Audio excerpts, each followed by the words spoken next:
आज ହେଉଛି ମାଟ୍ରିକ ପରୀକ୍ଷାର ଶେଷ ଦିନ। ମନେ ପଡ଼େ ଆମ ବେଳର ସେ ମାଟ୍ରିକ ପରୀକ୍ଷା।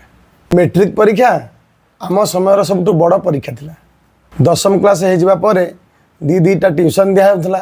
ଟେଷ୍ଟ ପରୀକ୍ଷା ପରେ ପୁଣି ସାର୍ଙ୍କ ଘରେ ରହି ରାତିରେ ପଢ଼ିବାକୁ ପଡ଼ୁଥିଲା। MBD, TBW, ଓସ୍ତା, ସୌରଭ ତିନିଟା ଟେଷ୍ଟ ପେପରକୁ ଘୋଷି ମୁଖସ୍ଥ କରିବାକୁ ପଡ଼ୁଥିଲା। ଏବେ ତ ଛାଡ଼ ଫେଲ୍ ହେବାର ଡର ନାହିଁ। ସେତେବେଳେ କିନ୍ତୁ ଫେଲ୍ ହେବାର ଡର ଅଧିକ ଥିଲା।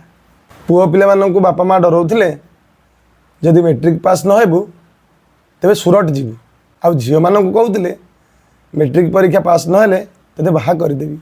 ଏଇ ମେଟ୍ରିକ ପରୀକ୍ଷା ସରିଯିବା ପରେ ଆଉ ବାକି ପରୀକ୍ଷା ସହଜ ବୋଲି ଆମକୁ ଲାଗୁଥିଲା। ମନେ ଅଛି ଆମେ ସେତେବେଳେ ପରୀକ୍ଷା ଦେବାକୁ ଆଉ ଗୋଟେ ସ୍କୁଲକୁ ଯାଉଥିଲୁ। ଘରଠାରୁ ପ୍ରାୟ 25-30 କିଲୋମିଟର। ସେତେବେଳେ ଆମକୁ ମେସ୍ କରି ରହିବାକୁ ପଡ଼ୁଥିଲା।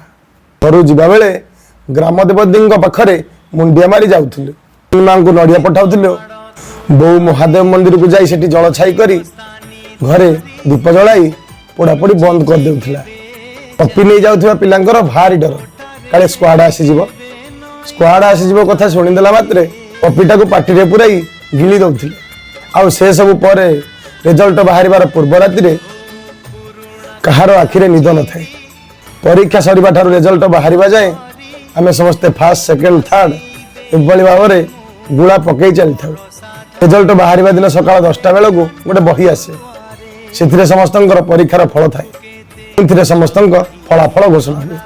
ଆଉ ଯଦି ପରୀକ୍ଷାରେ ଭଲ ହୋଇଯାଏ ତାର ଖୁସି କହିଲେ ନ ସରେ। ସାଇ ଗୋଟା ଯାକ ଆମେ ମୁଣ୍ଡିଆ ମାରି ମିଠା ବାଣ୍ଟୁ।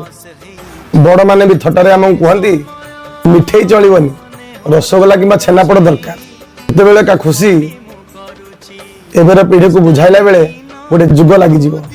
ସେତେବେଳେ ସତରେ ମେଟ୍ରିକ ପରୀକ୍ଷାର ଡର କିଛି ଅଲଗା ଥିଲା।